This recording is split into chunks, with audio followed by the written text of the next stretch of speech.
Right now, on a flight line in North Dakota, there is a bomber sitting alert that is older than the parents of the crew who will fly it. Not a museum piece, not a display aircraft on a pedestal outside a gate. A frontline, nuclear-capable, combat-coded aircraft, fueled and ready, built before almost anyone currently serving in the United States Air Force was born. It is the B-52 Stratofortress. 8 engines, a wingspan wider than the distance the Wright brothers flew on their first flight, and a nickname the crews gave it long ago that has never quite left, the Buff. And here is the number that stops people. The design work began in the 1940s. The aircraft first flew in 1952. The Air Force intends to keep flying it into the 2050s. That is a service life approaching 100 years. No combat aircraft in history has ever done that. Nothing else has come close. The story of how it was designed sounds invented. In 1948, a Boeing team was in Dayton, Ohio, pitching a turboprop bomber. The Air Force told them, essentially, that propellers were the past and they wanted jets. So over one weekend, in a hotel room, the engineers redrew the entire aircraft. They produced a new proposal, and a scale model carved out of balsa-wood and presented it on Monday. That weekend sketch is the ancestor of the aircraft still flying today. What the Air Force wanted was brutally simple to state and extremely hard to build. An aircraft that could take off from the United States, cross an ocean, deliver a nuclear weapon, and come home. Intercontinental range, enormous payload, and jet speed all at once. Everything about the B-52's odd shape comes from solving that one problem. Start with the size. About 159 feet long, with a wingspan of about 185 feet, and 8 engines hung in pairs beneath swept wings. 8. Most large aircraft make do with 2 or 4. The B-52 was designed in an era when jet engines were far less powerful, so the answer was simply to bolt on more of them. Then there is the wing, and the wing is the strangest part. It is enormous, thin, and deliberately flexible. On the ground, loaded with fuel, the wings sag so far that the aircraft carries small outrigger wheels near the wingtips, just to keep them off the pavement. In flight, as the wings generate lift, they rise dramatically. The wingtips can move many feet between those two states. It looks alarming. It is the design working exactly as intended, because a wing that bends is a wing that does not break. The landing gear is stranger still. Instead of the usual arrangement, the B-52 sits on 4 main gear trucks in a line down the fuselage, like a bicycle, with the outriggers out at the wings. And because that layout cannot simply lean into a crosswind the way other aircraft do, the engineers gave the gear an unusual ability. It can be steered at an angle to the fuselage. So in a strong crosswind, a B-52 can touch down with its wheels aligned to the runway, while the entire aircraft is visibly pointed off to one side, flying down the center line, slightly sideways. Crews call it crabbing. To watch it is genuinely unsettling. Now the reason it exists. The B-52 can carry roughly 70,000 pounds of weapons internally and on pylons under the wings. That is not a precision instrument. That is a freight aircraft for ordnance, and payload is the single number that has kept it relevant for 70 years while more advanced aircraft came and went. Its range is around 8,800 miles without refueling. Think about what that means. It can be launched from the middle of the United States and reach most of the planet without touching down anywhere. And that is before anyone gives it fuel in the air. With aerial refueling, the practical range becomes a question of endurance rather than distance. Tankers meet it en route, and the limit stops being the fuel in the wings and starts being the people in the seats. Missions measured in tens of hours are routine. Crews have flown around the world and back.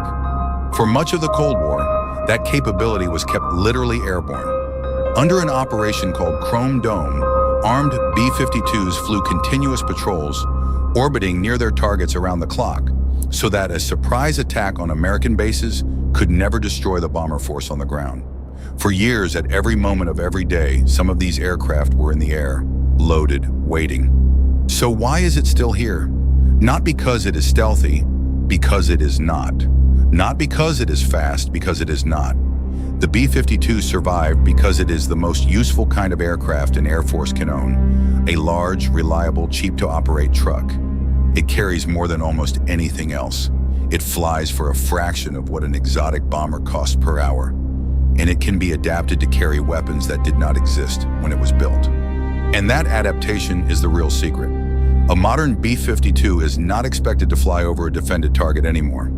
It launches cruise missiles from hundreds of miles away, from outside the range of the defenses, and turns for home. The aircraft became a launch platform. The weapons got smart so the bomber did not have to get stealthy, which means the thing that keeps it valuable is not the airframe at all. It is the pylons under the wings and the software in the racks. Give it a new missile, and a 1960s aircraft delivers a 21st century capability.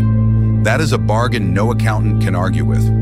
There is a human detail here that captures the whole story.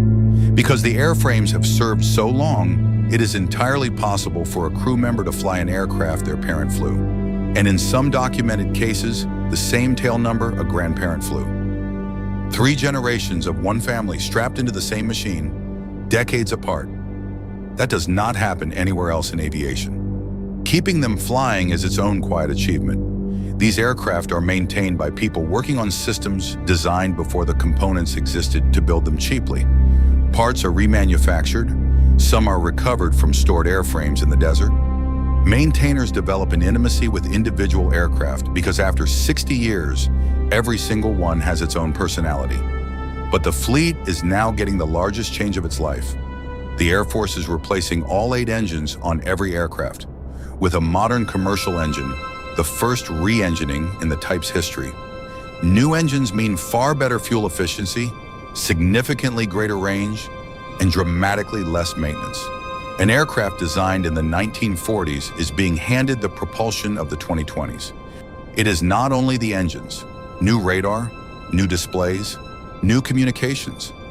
Enough of the aircraft is being rebuilt that the upgraded version gets its own designation, the B-52J. The airframe stays.